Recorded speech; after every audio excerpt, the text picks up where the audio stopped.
নমস্কার বন্ধুরা, আজ আমি বানাবো বাঁধাকপি ভাজা। যার জন্য আমি যে যে ইনগ্রিডিয়েন্টসগুলো ব্যবহার করেছি, এখানে নিয়েছি কালো জিরে, এখানে নিয়েছি কাঁচা লঙ্কা, এখানে নিয়েছি বাতাসা, আপনারা এর পরিবর্তে গুড় কিংবা চিনি ব্যবহার করতে পারেন, এখানে লবণ, আর এখানে নিয়েছি বাঁধাকপি। বাঁধাকপি খাওয়ার আগে বাঁধাকপির উপকারিতাও আমাদের জানা দরকার। এতে প্রচুর পরিমাণে থাকে সালফার, যার জন্য আমাদের হৃদরোগের ঝুঁকি কমাতে সাহায্য করে। এছাড়া যে পরিপাকতন্ত্রের যে প্রদাহ থাকে, সেই প্রদাহটাকে নিয়ন্ত্রণ করে। এতে প্রচুর পরিমাণে থাকে অ্যান্টিঅক্সিডেন্ট, হৃদরোগের ঝুঁকি কমাতে সাহায্য করে, তারুণ্য বজায় রাখে। যাদের প্রচুর পরিমাণে চুল উঠছে, তাদের কিন্তু চুল পড়া কিন্তু কন্ট্রোল করে। আর এছাড়া যেহেতু এতে প্রচুর পরিমাণে সালফার রয়েছে, অনেকক্ষণ পেট ভর্তি রাখে, যার জন্য এটা ওজন কমাতেও সাহায্য করে। সুতরাং বাঁধাকপির এত গুণ, এটা আমরা অবশ্যই বাঁধাকপি যে কোনোভাবে আমরা খেতে পারি। আর এছাড়া থাকে ভিটামিন সি, এর মধ্যে প্রচুর পরিমাণে ফাইবার রয়েছে, সালফার রয়েছে। তাই অবশ্যই আমরা নিশ্চিন্তে নিশ্চিন্তে আমরা বাঁধাকপি খেতে পারি। আর যাদের প্রবলেম রয়েছে, হজমের সমস্যা রয়েছে, তারা অবশ্যই ডাক্তারের পরামর্শ অনুযায়ী বাঁধাকপি খাবে। তাহলে এবারে আমি আমার রেসিপিটা স্টার্ট করব। কড়াতে দিয়ে দিয়েছি সাদা তেল, আমি একটু চারিদিকে করে নেব। বেশি তেল লাগবে না, যেহেতু সিজনের বাঁধাকপি। আমি এখানে কালো জিরে আর কাঁচা লঙ্কা দেব। আপনারা ইচ্ছা করলে এখানে পাকা লঙ্কাও শুকনো লঙ্কাও ব্যবহার করতে পারেন। এটা একটু জাস্ট এরকম করে ভেজে নেব, যাতে না ফেটে যায়। তার জন্য আমি কাঁচা লঙ্কাগুলোকে ছোট্ট ছোট্ট করে কেটে নিয়েছি। সুন্দরভাবে ভাজা হয়ে গেছে। এবার আমি এর মধ্যে সমস্ত বাঁধাকপিটা আমি এর মধ্যে ঢেলে দেবো। ভালো করে আমি এটা ধুয়ে জল ঝরিয়ে নিয়েছিলাম। এতে একটু হলুদ আর লবণ দিতে হবে।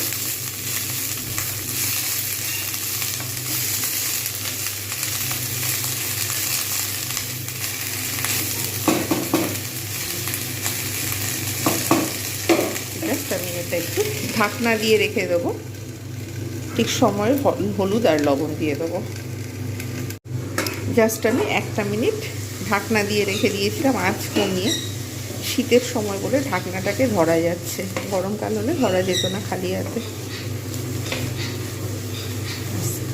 একটু কমে গেছে পরিমাণে।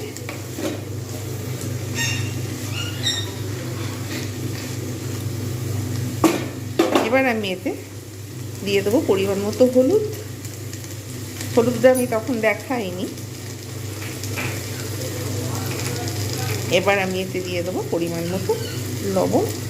এটা ভালো করে নেড়ে নেব। অটোমেটিক্যালি বাঁধাকপিটা নরম হয়ে যাবে এবং জল ছাড়তে শুরু করবে।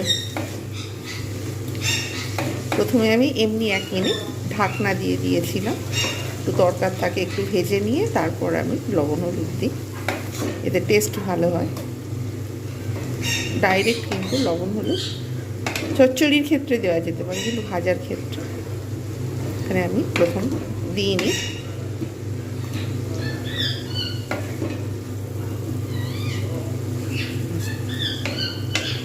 এবার আমি এটাকে ঢাকনা দিয়ে দেবো।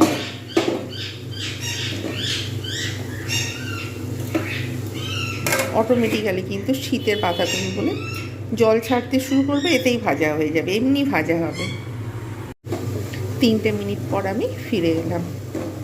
বাঁধাকপি দেখা যাচ্ছে একদম পুরো সিদ্ধ হয়ে গেছে। আমি যেহেতু নরম পাতাগুলো ব্যবহার করেছিলাম আর শীতের বাঁধাকপি। এইবার আমি এর মধ্যে দিয়ে দেবো বাতাসা। আপনারা চিনি কিংবা গুড় ব্যবহারও করতে পারেন। আমি এখানে বাতাসা দেবো টেস্টের জন্য। লবণ তো আগে দিয়ে দিয়েছি। খুব ইজি মেথড, কিন্তু এত সুন্দর এটা টেস্ট হয়। ভাতের সঙ্গে খুব ভালো লাগে, রুটির সঙ্গে, পরোটার সঙ্গে এটা কিন্তু খুব ভালো লাগে। জাস্ট 1 মিনিট আমি যতক্ষণ পর্যন্ত বাতাসাটা না এর মধ্যে মিশে যাচ্ছে, ততক্ষণ পর্যন্ত কিন্তু আমি অপেক্ষা করব।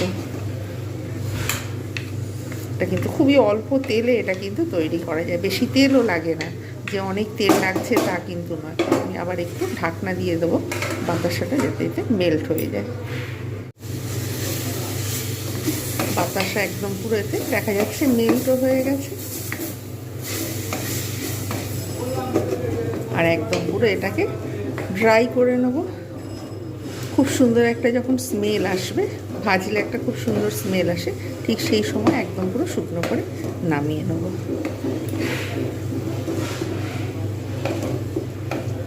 খুব ইজি মেথড। জাস্ট এরকম করে একটু নাড়িয়ে নেব, একদম পুরো এইভাবে নাড়িয়ে পুরো শুকনো করে নেব। শুকনো অলরেডি হয়ে গেছে, তবুও আমি আরেকটু যতটা পারবো এর জলটা পুরো একদম শুকনো করে নেব। এত সুন্দর অল্প ইনগ্রেডিয়েন্টসে এত সুন্দর এটা টেস্ট হয়, এটা কিন্তু না ভাজলে না খেলে কিন্তু এটা বোঝা যাবে না।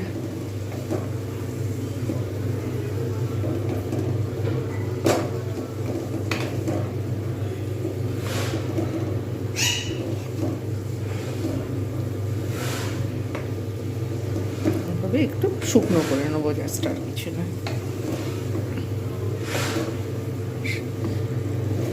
এটাকে সার্ভ করব। কিছু বলার রয়েছে, তারপর আমি ফিরে আসছি।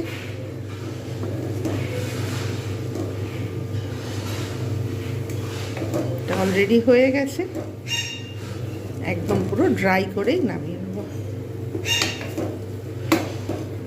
অবশ্যই রেসিপিটা কেমন হয়েছে জানাতে ভুলবেন না।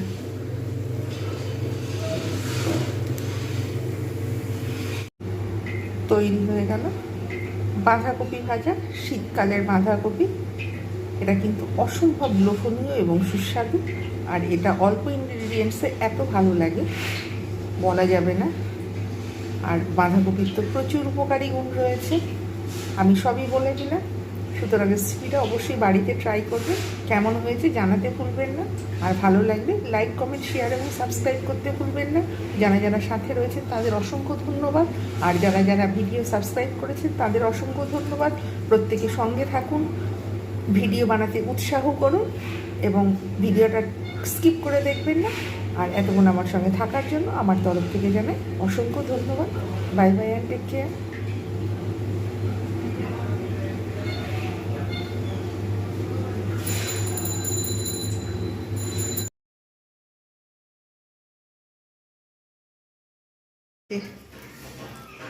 নিচে নাম, এই যে ছুটে এসেছে পেয়ারা খাওয়ার জন্য। আর এই যে আরেকজন ইনি বসে রয়েছেন। হ্যাঁ, ব্যাস, পেয়ারা পেলে এরা কিছুই চায় না। একজন ওখানে বসেছে, এই যে, আর আরেকজন এইখানে পেয়ারা খেতে বসেছে। পেয়ারা ছাড়া এদের চলেই না, ধান খাবে না হলে পেয়ারা খাবে। একজন দাঁড়িয়ে বসে নিচে খায়, আর আরেকজন হাতে করে নিয়ে আরেকজন এইখানে খাচ্ছে।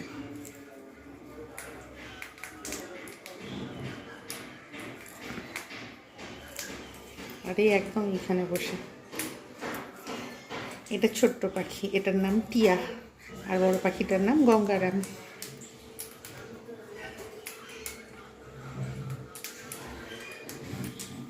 দুজনে, একজন দাঁড়ে বসে হাতে নিয়ে খাচ্ছে, আর আরেকজন দাঁড়ে বসে নিচে থেকেই খাচ্ছে।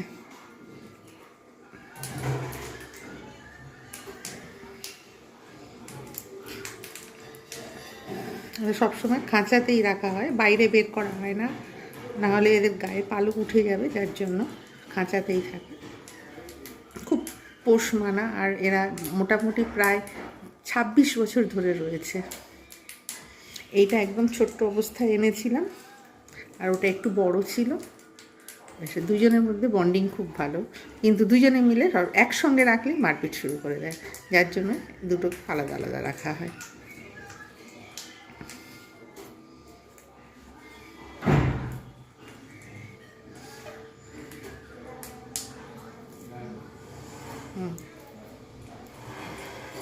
যা না খায় তার থেকে বেশি ছড়িয়ে ফেলে, এদিক ওদিক ফেলে দেয়, নোংরা করে দেয়। আর ও হচ্ছে ওই রকম, দুজনেই দুই রকম কাণ্ড করছে।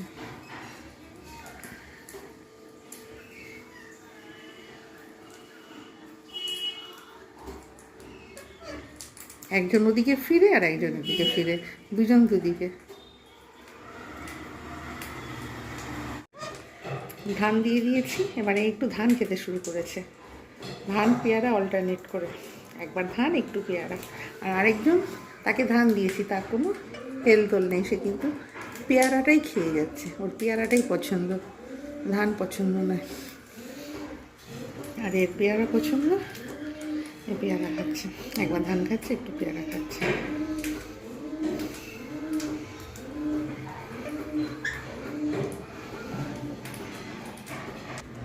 একজন চলে এসেছে, একটা পায়রা, আরেকজন আসেনি, এসে মাঝে মধ্যে একটু ডাকছিল, ঘুম ঘুম করে ডাকে, চুপচাপ।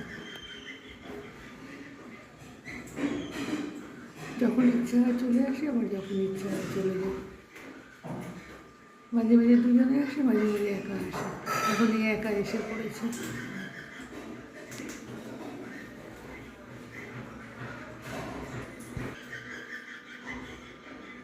একদম পুরো চুপচাপ বসে আছে,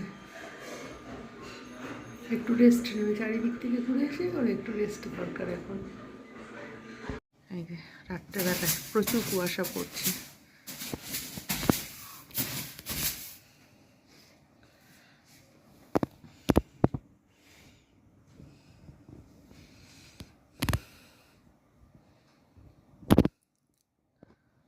চারিদিক পুরো ফাঁকা, যে রাস্তায় এত লোকজন চলে দিনের বেলায়, সেই রাস্তা প্রতিদিন। এই জন্য আমি রাত্রেবেলায় একটু জানলায় দাঁড়িয়ে থাকি।